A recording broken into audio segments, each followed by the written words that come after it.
जय जिनेंद्र। आज हम आपके समक्ष प्रस्तुत हुए हैं अर्हत वंदना के संदर्भ में एक पूरी सीरीज लेकर।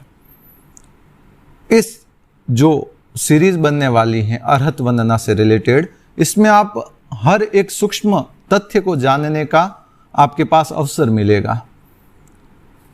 शब्द का अर्थ तो अलग बात है, मगर उसका भावार्थ क्या है और उसकी संयोजना कैसे की गई आचार्य तुलसी के द्वारा, वह मैं आपको बताने का प्रयास करूंगा। लगभग 1967 आज से लगभग 53 साल 53 इयर्स पहले आचार्य तुलसी चेन्नई प्रवास के लिए पधारे थे। चेन्नई चातुर्मास था। उस समय लगभग 40-50 किलोमीटर पहले चेन्नई से एक गांव में रात्रि प्रवास हो रहा था आचार्य तुलसी का। उस गांव के अंतर्गत आचार्य श्री तुलसी एक चर्च में विराजे। शुक्रवार का दिन था, शाम के समय चर्च में प्रार्थना होती है, तो कई लोग उस समय उस प्रार्थना में सम्मिलित होने के लिए आए। आचार्य तुलसी को भी, जो वहाँ के फादर थे, उन्होंने इनवाइट किया, आमंत्रित किया कि आप आइए, हम जो प्रार्थना करें उसको देखिए कैसे हम करते हैं। तो आचार्य तुलसी भी उस प्रार्थना में सम्मिलित हुए देखने के लिए। जैसे ही प्रार्थना शुरू हुई, सब तन्मयता के साथ उस प्रार्थना को कर रहे थे। आचार्य तुलसी के मन में एक कुतूहल पैदा हुआ, एक जिज्ञासा आई, करे ये तो ईसाई धर्म के लोग कितनी तन्मयता से ये अपनी प्रार्थना कर रहे हैं। हमारा तो वीतराग परमात्मा का धर्म है, शासन है, भगवान महावीर का शासन है। हमारे आगमों के अंतर्गत कितने उत्कृष्ट श्लोक, मार्मिक श्लोक भरे पड़े हैं, जिनको अगर कोई व्यक्ति अर्थ सहित समझ ले तो उसका एक तरह से वैराग्यता जागृत हो जाए, उसका उद्धार हो जाए। ये इतनी तन्मयता से अगर प्रार्थना कर सकते हैं, तो हम क्यों नहीं इस तरह की एक प्रार्थना का निर्माण करें। बस आचार्य तुलसी के मस्तिष्क में वही एक बात जागृत हो गई कि मुझे अर्हत वंदना, हालांकि उस समय अर्हत वंदना नाम भी नहीं था, उससे पहले भी एक प्रार्थना होती थी शाम के समय। वो होती थी, महावीर प्रभु के चरणों में श्रद्धा के कुसुम चढ़ाए हैं, जिसे आज के समय कई लोग महावीर तुम्हारे चरणों में श्रद्धा के कुसुम चढ़ाए हम भी गाते हैं। आचार्य महाश्रमण जी तो प्राय सुबह जब प्रवचन शुरू करते उससे पहले उसका जो मुखड़ा है वह अवश्य गाते हैं। तो पहले वह परंपरा थी, महावीर प्रभु के चरणों में ये गाया जाता था। फिर आचार्य तुलसी के दिमाग में आया, मस्तिष्क में आया कि मुझे कुछ इस तरह से निर्मित करना है जो प्रार्थना प्राय प्रतिदिन हो, जिसके अंतर्गत आगमों के कुछ श्लोक भी हो, कोई एक ऐसी गीतिका भी हो और एक तरह से व्यवस्थित क्रम हो पूरा। आचार्य तुलसी ने कई जगह से उसके संदर्भ में सोचा। फिर जो आगमों के वैराग्य में और मर्म में जो भी श्लोक थे, उनका एक समायोजन किया। मैं आपको एक बात बताना चाहता हूँ कि हमारे जो 32 आगम हैं, उसमें से कुछ आगम कालिक है, अर्थात समय के अनुसार ही पढ़े जा सकते हैं। किसी का समय सुबह का होता है, प्रथम प्रहर का, किसी का अंतिम प्रहर का, कुछ आगम कभी भी पढ़ सकते हैं।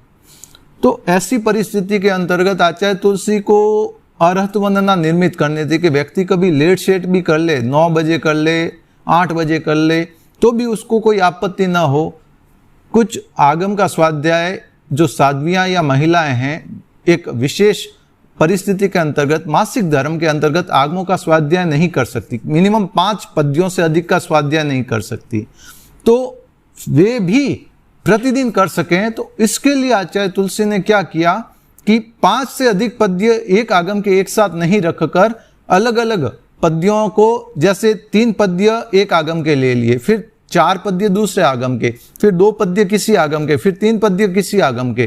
तो इस तरह से उन्होंने अर्हत वंदना का क्रम बनाया, ताकि कोई आशातना भी न हो, स्वाध्याय की, ज्ञान की आशातना भी न हो, क्योंकि अस्वाध्याय काल में स्वाध्याय या कोई भी परिस्थिति हो, तो आचार्य तुलसी ने सोच समझकर इसका संयोजन किया, क्रम को व्यवस्थित किया, जिससे इसके अंतर्गत किसी भी तरह का कोई भी आशातना होने की संभावना न हो। साध्वी हो या कोई श्राविका हो, वो कभी भी कर सके।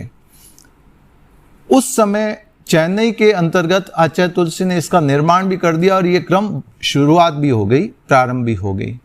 तो ये अरहत वंदना की भूमिका है कि परिचय है कि आचार्य तुलसी ने कैसे इसका, क्या कारण रहा कि उन्होंने इस अरहत वंदना का एक तरह से समायोजन किया। मैं संपादन नहीं कह सकता, संपादन स्वयं का होता है। ये संयोजन है कि अलग अलग आगमों के जो उत्कृष्ट पद्य थे, वैराग्य में पद्य थे, आध्यात्मिकता से ओतप्रोत पद्य थे, उनका एक तरह से समायोजन किया, एक जगह एकत्रित किया है। कहा जाता है कि अरहत वंदना कभी भी शाम के समय सूर्यास्त से लगभग 1.25 घंटे बाद करनी चाहिए, ऐसा कहा जाता है। मगर कई बार आज के समय देखा जाता है कि प्रतिक्रमण होते ही चारित्र आत्माओं की यहाँ अरहत वंदना प्रारंभ हो जाती है। ये भी कहा जाता है कि आगम का एक शब्द भी यदि हमारे कान में गिरता है तो वह अगले जन्म में कान वाला जीव ही बनेगा, अर्थात पंचेंद्रिय जीव ही बनेगा, एकेंद्रिय, द्विंद्रिय, त्रिंद्रिय, चतुरिंद्रिय में नहीं जाएगा। ऐसा सुना हुआ है, ऐसी धारणा है। तो यदि हम प्रतिदिन अरहत वंदना हमारे घर में सामूहिक रूप से करते हैं तो एक घर का माहौल भी पवित्रतम होता है और आगमों के श्लोक सुनने से, बोलने से घर का अगर कोई वास्तु दोष है या कोई भी ग्रह दोष है या कुछ भी है वह भी समाप्त हो जाता है और एक अपने आप से जुड़ने का, एक अपने आप से अवगत होने का अवसर मिल जाता है। प्रभु महावीर के प्रति हमारी एक कृतज्ञता हो जाती है। एक भक्ति भावना से सराबोर होके हम जब अरहत वंदना करते हैं और उस समय भावों की श्रेणी अगर उत्कृष्टता को प्राप्त होती है, हम तीर्थंकर नाम गोत्र का उपार्जन कर सकते हैं। इसके लिए जरूरी होता है कि केवल अरहत वंदना को बोलना नहीं है, उसके साथ तन्मयता स्थापित करनी है। वो कब होगा कि जब हम उसके एक एक शब्द के अर्थ से अवगत होंगे, अर्थ से हमारा अटैचमेंट हो पाएगा, तभी हम उससे जुड़ पाएंगे। अन्यथा कई जगह देखने को मिलता है कि जब वो अरहत वंदना बोल रहे होते हैं तो बोलते रहते हैं जे ये बुद्धा ऐकंता, जे ये बुद्धा अणा गया। ऐसा नहीं, जे ये बुद्धा ऐकंता, जे ये बुद्धा अणा गया, संति ते सिंह पैठाणम भूयाणम जग ईजहा। एक एक शब्द के साथ अटैचमेंट होना चाहिए।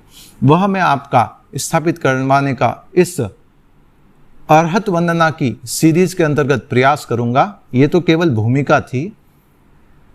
आपका साधर्मिक जैन नरेश चोपड़ा, बालोतरा, सूरत।